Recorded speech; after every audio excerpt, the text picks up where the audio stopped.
মানুষ ছোট হোক বা বড়, রাজা হোক বা দরিদ্র, সমস্ত মানুষের মধ্যে একটা সামঞ্জস্য থাকে। সমস্ত মানুষের কাছে তার প্রশংসা অত্যন্ত গুরুত্বপূর্ণ। সে খুবই প্রসন্ন হয় যদি আপনি তার প্রশংসা করেন, কিন্তু আপনি যদি তাকে এটা বলেন যে এটা তোমার ভুল ছিল, তোমার কিছু খামতি ছিল, তখন সেটা সে মানতে রাজিই থাকে না। সব মানুষ এটা শুনতে পছন্দ করে যে সে যেটা করেছে সেটাই সর্বোত্তম। এবার আমি আপনাকে একটা কথা বলি, এই হলো নিন্দা, এই হলো প্রশংসা, আর এই হলো সত্য, যা সবার থেকে উচ্চস্থানীয়। সেই জন্য মানুষ আয়না দেখে। আয়না তাকে তার সৌন্দর্য দেখায় না, তাকে দেখায় যা সত্য, যাতে মানুষ আরো সুন্দর হওয়ার চেষ্টা করতে থাকে। তাই আয়না অত্যন্ত গুরুত্বপূর্ণ সত্যকে জানার জন্য।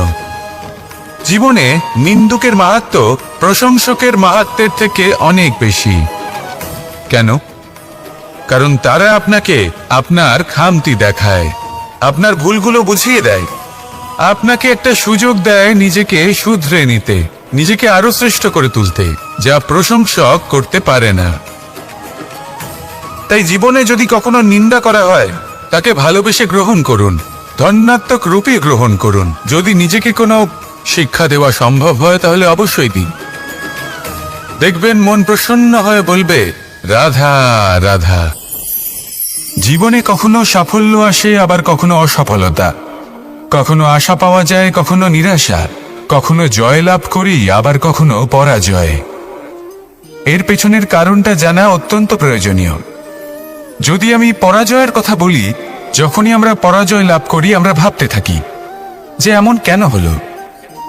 আমাদের শত্রু কি বেশি শক্তিশালী ছিল, নাকি আমাদের নীতিতে কোনো খামতি ছিল?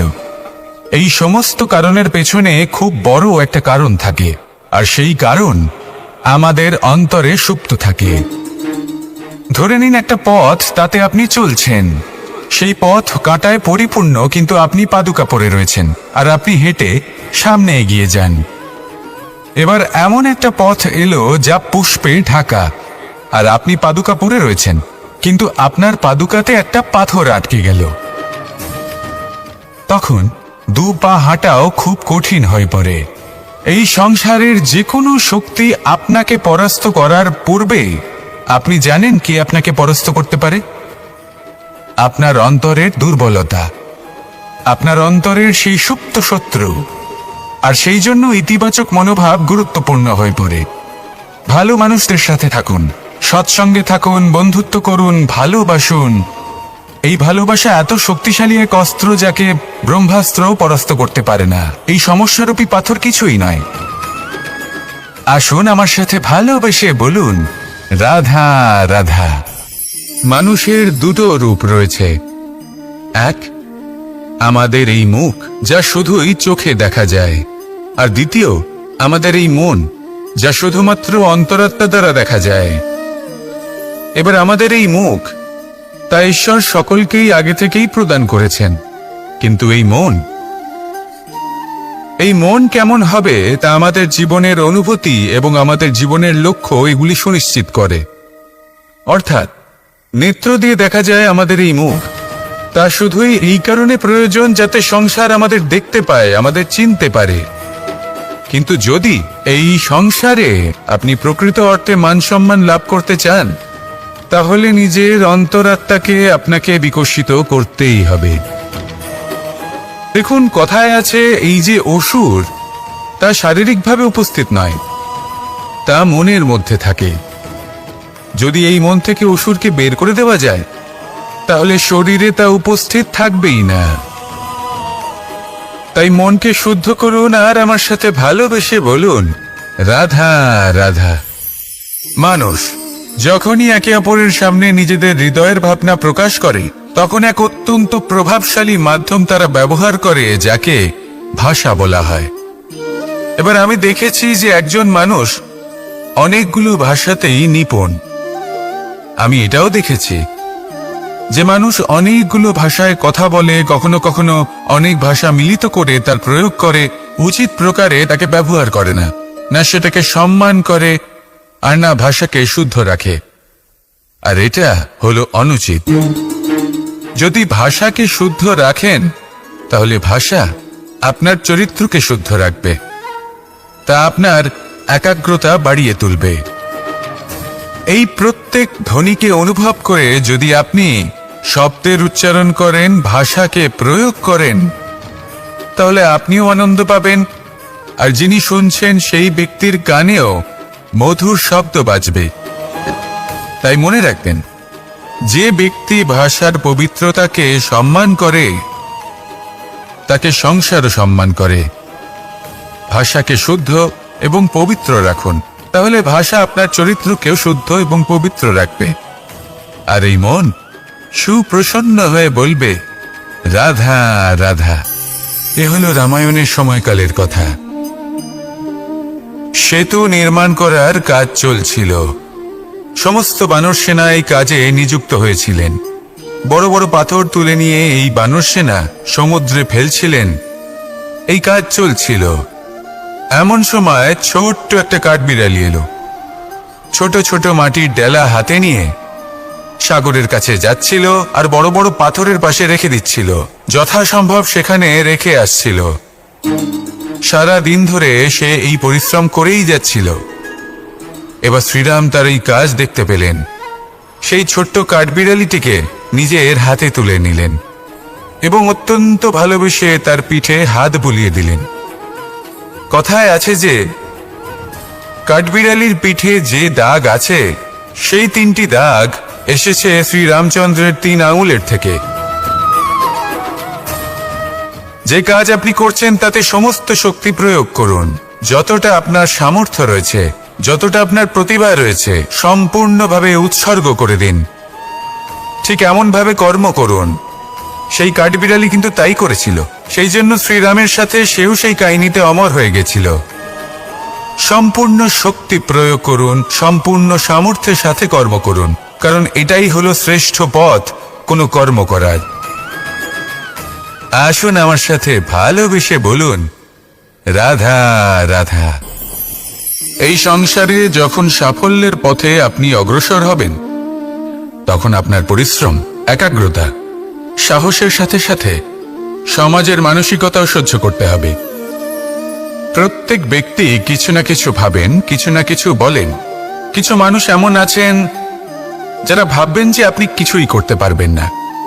তারা আপনার নিন্দা করবেন, আর এই নিন্দার কথা ভেবেই আমরা ভয়ভীত হয়ে পড়ি। সেই কারণে নিজেদের আশা, নিজেদের বিশ্বাস হারিয়ে ফেলি। এবার যদি সেই নিন্দার ভয়ে আমরা লক্ষ্যচ্যুত হই, তাহলে সেটা অনুচিত। সেই জন্য জীবনে শুধু পরিশ্রম করতে থাকুন, সামনে এগোতে থাকুন। যেই দিন আপনি আপনার লক্ষ্য লাভ করবেন, সেই প্রত্যেক ব্যক্তি যারা নিন্দা করছিলেন তাদের দৃষ্টি আপনা থেকেই পাল্টে যাবে, ঠিক কিনা? এই সংসারকে যা প্রাণ চায় তাই বলতে দিন। যদি আপনি কারোর কথা শুনতে চান, তাহলে নিজের অন্তরের কথা শুনুন। সেটাই আপনাকে উচিত পথে নিয়ে যাবে। সামনে অগ্রসর হতে থাকুন, পরিশ্রম করুন। এমন একটা দিন আসবে যেদিন এই নিন্দুক ব্যক্তিরা আপনার লক্ষ্য প্রাপ্তির উদাহরণ সবাইকে দেবে।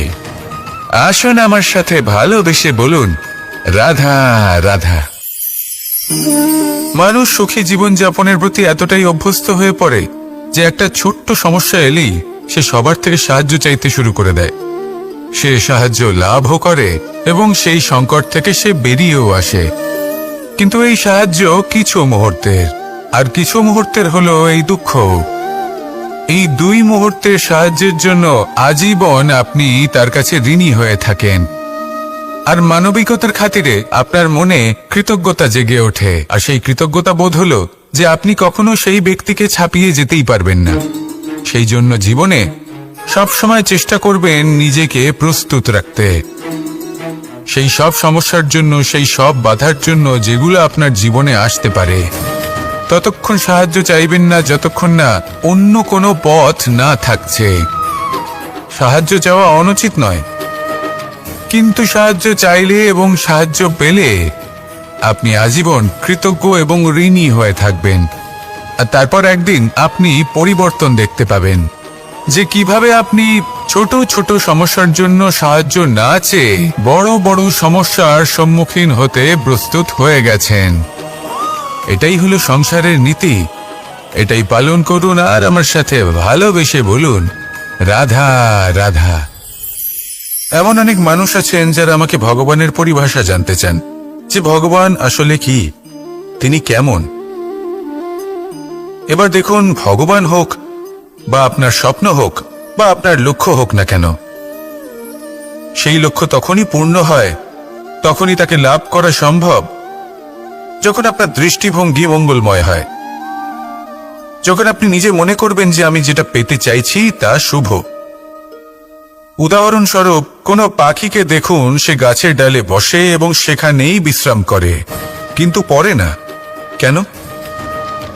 কারণ ওর বিশ্বাস যে যে শাখার উপরে ও বসে আছে সেটাই হলো ওর বাসস্থান। যদি আপনি বিশ্বাস করেন তাহলে আপনি পাথরের মধ্যেও ভগবান দর্শন করতে পারবেন। আর যদি বিশ্বাস না থাকে, তাহলে যদি ভগবান সামনে দাঁড়িয়েও থাকে তবেও আপনার বিশ্বাস হবে না। তাই বিশ্বাস করতে শিখুন। এই বিশ্বাসের আধারেই আপনি সেই সব কিছু পাবেন যা আপনি পেতে চাইছেন। আসুন আমার সাথে ভালোবেসে বলুন, রাধা রাধা। গুরু, যিনি পথ দেখান, আমাদের জীবনে অত্যন্ত গুরুত্বপূর্ণ, অত্যন্ত আবশ্যক। কিন্তু কিছু মানুষ মনে করেন যে গুরুর কোনো প্রয়োজন নেই, কারণ এই সমগ্র জ্ঞান মানুষের অন্তরেই নিহিত রয়েছে। এবার প্রশ্ন এটাই, যদি সমস্ত জ্ঞান মানুষের অন্তরে নিহিত থাকে তাহলে গুরুর কি প্রয়োজন? আর যারা আজ পর্যন্ত গুরুকে মেনে এসেছেন তারা কি অনুচিত করেছেন? এর উত্তর আমি আপনাকে দেব একটা উদাহরণ দ্বারা। একটা কাঠ যা জ্বলনশীল, জ্বলনের ঊর্জা তার অন্তরে নিহিত রয়েছে, কিন্তু তার জ্বলনের জন্য বাইরে থেকে একটা অনুঘটকের প্রয়োজন হয়। এই অনুঘটকই হলেন আপনার গুরু। উত্তাপ যা একটা কাঠকে জ্বালাতে পারে, সেই উত্তাপ হলো গুরুর প্রচেষ্টা। যদি সেই গুরুই না থাকে, তার প্রচেষ্টাই না থাকে, তাহলে সেই সমস্ত জ্ঞান যা মানুষের অন্তরে নিহিত তা ব্যর্থ হয়ে যাবে। যদি আপনার সাথে আপনার গুরু থাকেন, আপনার পথ প্রদর্শন করেন, আপনার অন্তরের জ্ঞানকে বাইরে নিয়ে আসতে পারেন, তাহলে তাকে সম্মান করুন আর আমার সাথে ভালোবেসে বলুন, রাধা রাধা। असतो मा सद्गमय, तमसो मा ज्योतिर्गमय, मृत्युर्मा मृतंगमय। জ্ঞান সেটাই যা অসত্য থেকে সত্যের পথে চালিত করে। প্রকাশ সেটাই যা অন্ধকার থেকে আলোর পথে নিয়ে আসে। জীবন সেটাই যা মৃত্যু থেকে অমরত্বের পথে নিয়ে যায়। এবার এই তিনটে, জ্ঞান, জীবন এবং প্রকাশ, একই রকম। শূন্য থেকে এর উৎপত্তি হয় এবং আস্তে আস্তে আপনার জীবনে বিস্তার লাভ করে। এবার আমরা এটাই ভাবি যে কেমন করে এই তিনটিকে আগলে রাখা যায়। এর উত্তর হলো, এদের আগলে রাখার প্রয়োজনই নেই, ভাগ করে দিতে হবে। কোনো বৃক্ষকেই দেখে নিন, একটি বৃক্ষ অনেক বছর ধরে বেঁচে থাকে। কেন? কারণ সে ভাগ করে দিতে জানে। সে নিজের বীজ ছড়িয়ে দেয়, এই ধরিত্রীতে দেয়, সেই বীজ যা অঙ্কুরিত হয়ে এক নতুন বৃক্ষকে জন্ম দেয়। শুধু ছড়িয়ে দিয়ে একটি বৃক্ষ জীবন দান করতে পারে। যদি কোনো ব্যক্তি জ্ঞান ছড়াতে শিখে যান, যদি প্রকাশ, আলোর কিরণ ছড়িয়ে দিতে শিখে যায়, কোনো ব্যক্তি তার জীবনের সুখ ছড়িয়ে দিতে শিখে যান, তাহলে তিনি মৃত্যুর পরও মৃত হন না। এই ভাগ করে দেওয়ার সুখটাই কিছুটা আলাদা। এই সুখ অনুভব করুন আর আমার সাথে ভালোবেসে বলুন, রাধা রাধা। আপনি কখনো কোনো সরোবরের দিকে তাকান, যার জল হলো শান্ত, স্থির। আপনি স্পষ্ট দেখতে পাবেন সেই সরোবরের তলদেশে কি রয়েছে। তাতে সাঁতরে বেড়াচ্ছে সুন্দর মাছ, চকচকে কিছু পাথর, স্বর্ণরূপী বালি, সবই আপনি দেখতে পাবেন। কিন্তু যখনই আপনি একটা ছোট্ট পাথর তুলে সেই জলে ছুঁড়ে ফেলবেন, তখন সেই জল বিচলিত হবে। আর সেই স্পষ্টতা ন্যূনতম হয়ে যাবে। তারপর কিছুই স্পষ্টভাবে দেখা যাবে না। এই ঘটনা মানুষের সাথেও ঘটে। মানুষ যদি বিচলিত হয়ে পড়ে, তখন সে বুঝতে পারে না যে বর্তমানে কি হয়ে চলেছে আর ভবিষ্যতে কি করা উচিত। কিন্তু সেই মানুষ যদি শান্ত থাকেন, স্থির থাকেন, ধন্যাত্মক থাকেন, তাহলে নিশ্চিত রূপেই বুঝতে পারবেন যে বর্তমানে কি করতে হবে আর ভবিষ্যতে কি করতে হবে। তাই নিজের মধ্যে সেই স্থিরতা আনুন, সেই ধৈর্য ধরুন, নিজেকে শান্ত রাখুন আর সবার মধ্যে ভালোবাসা ছড়িয়ে দিন। এই মন প্রসন্ন হয়ে বলবে, রাধা রাধা। সম্পর্ক এ হলো এক বন্ধন যা আমাদের এক সূত্রে বেঁধে রাখে।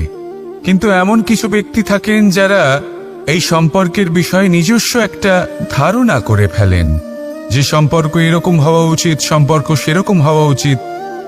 আমি এই সম্পর্কের জন্য কত কিছু করেছি এই ব্যাখ্যা করতে থাকেন আর তার বদলে অনেক কিছু প্রত্যাশাও করেন।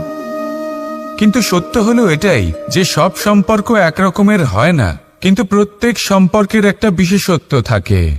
যেমন চোখ আর নাকের এই সম্পর্ককেই দেখুন। চোখের সব থেকে কাছে কে আছে? নাক আছে। কিন্তু এই চোখ দিয়ে এই নাককে আমরা দেখতেই পাই না। তবে কি ধরে নেব এই সম্পর্কের কোনো মূল্য নেই? এমনও নয়। ঠিক এইভাবেই যদি কোনো ব্যক্তি তার আবেগ আপনার কাছে ব্যক্ত করতে না পারেন বা প্রকট করতে না পারেন বা আপনাকে বোঝাতে না পারে, তাহলে তার মানে এটা নয় যে তার সাথে আপনার সম্পর্কের তিক্ততা রয়েছে। এমনটা কখনোই নয়। শুধু চোখ আর নাকের এই সম্পর্কের মতোই হলো আমাদের জীবনে আমাদের আপনজনের সাথে সম্পর্ক। যদি কারোর ব্যবহার আপনার প্রতি অনুচিত হয় বা যদি কেউ অনুপস্থিত থেকে থাকে বা কেউ যদি আপনাকে বুঝতে না পারেন, তাহলে তার অর্থ এটা নয় যে আপনি সেই সম্পর্ক ভেঙে ফেলবেন। বুঝুন, আপনার জীবনে তার গুরুত্ব কোথায় আর তার জীবনে আপনার। সম্পর্ক গড়ে তুলুন, তাকে পালন করতে শিখুন, একসাথে মিলে চলুন। এই মন সুপ্রসন্ন হয়ে বলবে, রাধা রাধা।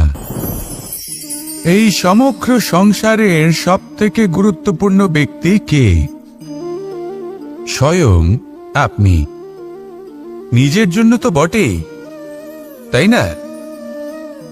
কারণ যখন আপনি জন্মগ্রহণ করেন, নিজের চোখ খোলেন, এই সংসারে আসেন, তখনই তো এই সংসারকে আপনি দেখতে পান, অনুভব করতে পারেন। এখানকার আবেগ, এখানকার মানুষজন তখন থেকেই অনুভব করেন। যদি আপনি না থাকেন, তাহলে এই সংসারের অস্তিত্ব আপনার কাছে শূন্যের সমান, তাই না? আপনি না থাকলে এই সংসারও আপনার কাছে নেই। এবার সবাই বলবেন যে এ তো সত্যি কথা। সেই অনুযায়ী তো আমার স্বার্থপর হওয়া উচিত, অহংকারী হওয়া উচিত, কারণ আমার কাছে আমিই তো সবকিছু। দৃষ্টিভঙ্গি পাল্টে দেখুন। আপনার কাছে সব থেকে বেশি গুরুত্বপূর্ণ ব্যক্তি কে? আপনি নিজেই। সেই মানুষটি কেমন হওয়া উচিত একটু ভেবে দেখুন। সবসময় সকলকে সাহায্য করুন, একসাথে মিলে পরিশ্রম করুন, সাহায্য করুন অন্যদেরকে। এটা অতি আবশ্যক। এবং তার থেকেও বেশি গুরুত্বপূর্ণ হলো এটাই যে আপনার মনে যেন কখনো এই বিষয়ে ভয় না থাকে যে আমি আমার প্রিয়জনদের, আমার কাছের মানুষগুলিকে হারিয়ে ফেলব। এই ভয় কখনোই মনের মধ্যে থাকা উচিত নয়। যদি ভয় থাকে তাহলে থাকুক এই বিষয়ে যে সকল মানুষ আমার জীবন থেকে, আমার থেকে দূরে চলে যাচ্ছেন, তাদের বাধা দিতে দিতে আমি যেন নিজেকেই না হারিয়ে ফেলি, নিজের অস্তিত্বকেই না হারিয়ে ফেলি, নিজের ব্যক্তিত্বকে, নিজের বিচারধারাকে, নিজের করুণার শক্তি না হারাই। তাহলে এই ভয় ত্যাগ করুন আর আমার সাথে ভালোবেসে বলুন, রাধা রাধা। এই ফল কি তা বলার কোনো প্রয়োজন নেই। এই ফল কতটা সুস্বাদু সেটাও বলার কোনো প্রয়োজন নেই। ধরুন এমন কোনো মানুষ আসলেন যিনি জানেন না এটা কোন ফল। তিনি এটা দেখে ভাববেন এ তো কাঁটার একটা গুচ্ছ মনে হচ্ছে, নিয়ে ফেলে দেবেন। সেখানে দ্বিতীয় কোনো ব্যক্তি যিনি বুঝদার, তিনি দেখবেন, ভাববেন যে প্রকৃতি এর গায়ে এত কাঁটা কেন দিয়েছে? অবশ্যই সুরক্ষার জন্য দিয়েছে, অর্থাৎ ভিতরে অবশ্যই অমূল্য কিছু রয়েছে। সেই ধরনের ব্যক্তি এই ফলের অন্তরে প্রবেশ করেন এবং এই ফলের আনন্দ উপভোগ করেন। এরকমই কিছুটা আমাদের সংসারেও আমরা দেখতে পাই। প্রত্যেকদিন আমরা নতুন নতুন মানুষের সাথে পরিচিত হই। এমন কিছু ব্যক্তি থাকেন যাদের সাথে প্রথম আলাপের পর আমাদের এটা মনে হয় যে এই ব্যক্তিকে দেখে একটু রাগী ব্যক্তি মনে হচ্ছে, বড়ই অহংকারী বোধ হচ্ছে, উদ্ধত মনে হচ্ছে। বেশিরভাগ মানুষ প্রথম আলাপের পরে তাদের সাথে দূরত্ব বজায় রাখবেন, কিন্তু যিনি বুঝদার ব্যক্তি তিনি ভাববেন যে এই ব্যক্তি এমন কেন করছেন। হয়তো সুরক্ষার খাতিরে এই ব্যক্তি নিজেকে এরকম করে তুলেছেন যাতে অন্য কোনো ব্যক্তি এসে ওনার সময় নষ্ট না করেন, ওনার আবেগের সাথে ছলনা না করেন, খেলা না করেন। হয়তো অতীতে এমন কোনো ঘটনা ঘটেছে যার জন্য এই ব্যক্তি কিছুটা এরকম হয়ে গেছেন। এমনই একজন ব্যক্তি সেই ব্যক্তির মনের গভীর পর্যন্ত পৌঁছতে পারেন আর সেখান থেকে শুভ গুণগুলিকে বাইরে বের করে আনতে পারেন। এরকমই ব্যক্তি হয়ে উঠুন, এমন বুঝদার ব্যক্তি হয়ে উঠুন যিনি সামনের ব্যক্তির খারাপ গুণগুলিকে অবহেলা করে হৃদয়ের অন্তঃস্থল থেকে শুভ গুণগুলিকে প্রকাশিত করে এবং সেই ব্যক্তিকে দেখাতে পারে। এমন ব্যক্তি হয়ে উঠুন যিনি নিজের জীবনকেও সফল করে তোলেন এবং অন্যের জীবনকেও। আসুন আমার সাথে ভালোবেসে বলুন, রাধা রাধা। আমি জীবনে অনেক ভালো মানুষের সংস্পর্শে এসেছি। এমন ব্যক্তি যিনি আজীবন জ্ঞান লাভ করে থাকেন, পড়তেই থাকেন, পড়তেই থাকেন, জ্ঞান অর্জন করতেই থাকেন, অত্যাধিক জ্ঞান অর্জন করতে থাকেন। কিন্তু এইটুকুই কি যথেষ্ট? ধরে নিন কোনো ব্যক্তি শিল্পকলার বিষয়ে অনেক বই পড়ে ফেলেছেন, কিন্তু কখনো শিল্পকর্মই করেননি। তাহলে সেই জ্ঞানের কি লাভ? কোনো লাভ নেই।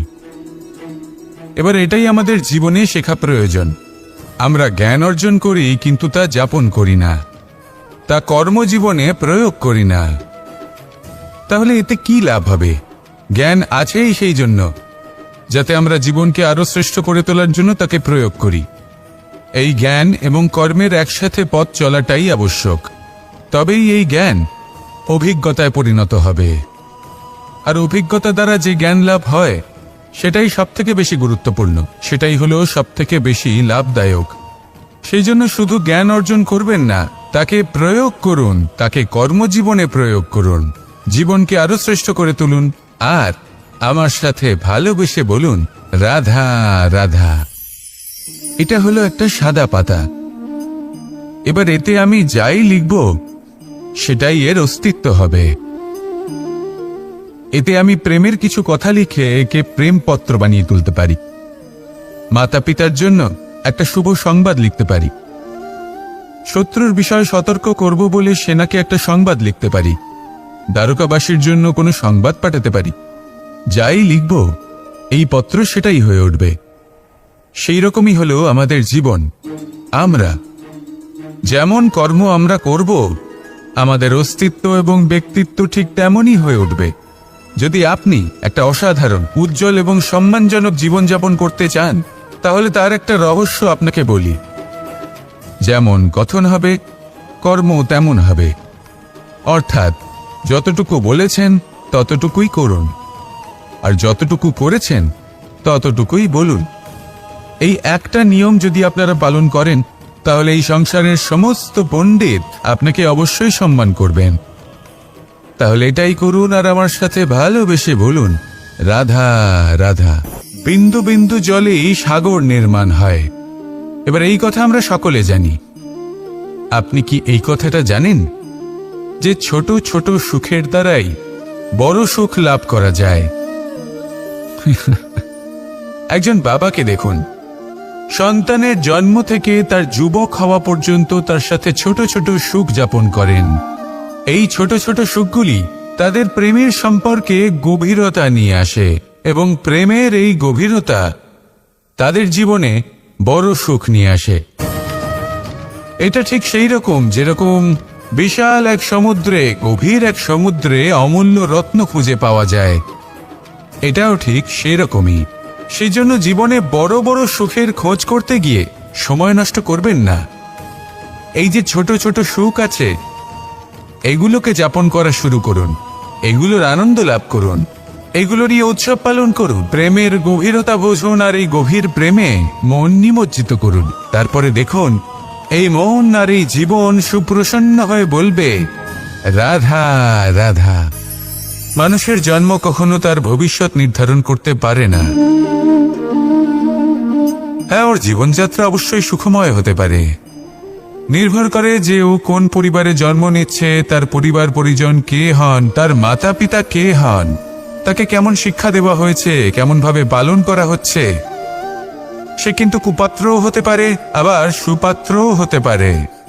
কিন্তু সে চলে যাওয়ার পর এই সংসার তাকে মনে রাখবে নাকি না, আর যদি মনেও রাখে তাহলে কিভাবে মনে রাখবে, সেটা নির্ভর করছে তার কর্ম এবং তার নির্বাচনের উপর।